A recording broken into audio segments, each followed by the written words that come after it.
കുറച്ച് വർഷങ്ങൾക്ക് മുമ്പ് പ്രശാന്ത് നിലയത്തിൽ യൂണിവേഴ്സിറ്റികൾ, വിവിധ യൂണിവേഴ്സിറ്റികൾ, ഭാരതത്തിലെ യൂണിവേഴ്സിറ്റികളിലെ വൈസ് ചാൻസലേഴ്സിനൊരു കോൺഫറൻസ് ഉണ്ടായിരുന്നു.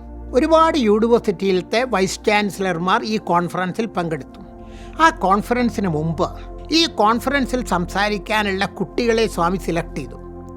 അപ്പോൾ ഭഗവാൻ പറഞ്ഞു, നമുക്കൊന്ന് റിഹേഴ്സൽ നടത്താം. നിങ്ങൾ എങ്ങനെയാണ് പ്രസംഗിക്കാൻ പോണതെന്ന് എനിക്കറിയണം. സ്വാമിക്ക് എല്ലാം അറിയാം, പക്ഷേ കുട്ടികൾക്ക് ഒരു അവസരം കൊടുക്കുകയാണ് ഭഗവാന്റെ മുമ്പിൽ പറയാനായിട്ട്.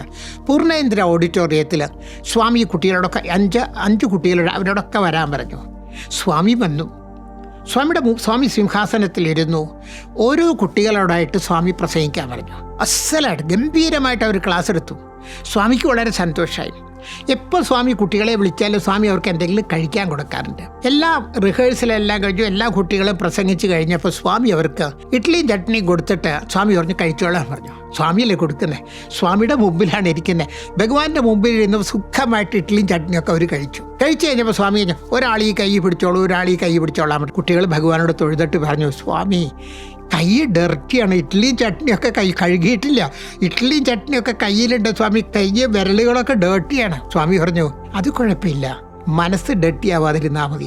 ഇതാണ് നമ്മൾ മനസ്സിലാക്കേണ്ട ഒരു പാഠം. ഇതാണ് മനസ്സ് ശുദ്ധമാകുക, ഗുഡ് മൈൻഡ് ഉണ്ടാവുക. മനസ്സ് ശുദ്ധമാകാനുള്ള ഒരു മാർഗം മനസ്സിലെ ഭഗവാനെ പൂർണ്ണമായിട്ട് അങ്ങോട്ട് ഉൾക്കൊള്ളാം. ഭഗവാൻ മാത്രമാണ് ഇവിടെ ഇരിക്കുന്നതെങ്കിൽ അവിടെ അന്ധകാരം ഉണ്ടാവില്ല, അവിടെ നെഗറ്റീവ്സ് ഉണ്ടാവില്ല, അവിടെ നല്ലത് മാത്രമേ ഉണ്ടാവുള്ളൂ. അങ്ങനെ മനസ്സ് ശുദ്ധമായിട്ട് അവിടെ ഭഗവാനെ പൂർണ്ണമായിട്ട് ഇരുത്താനായിട്ട് സ്വാമി നമ്മളെ അനുഗ്രഹിക്കട്ടെ എന്ന് പ്രാർത്ഥിക്കുന്നു.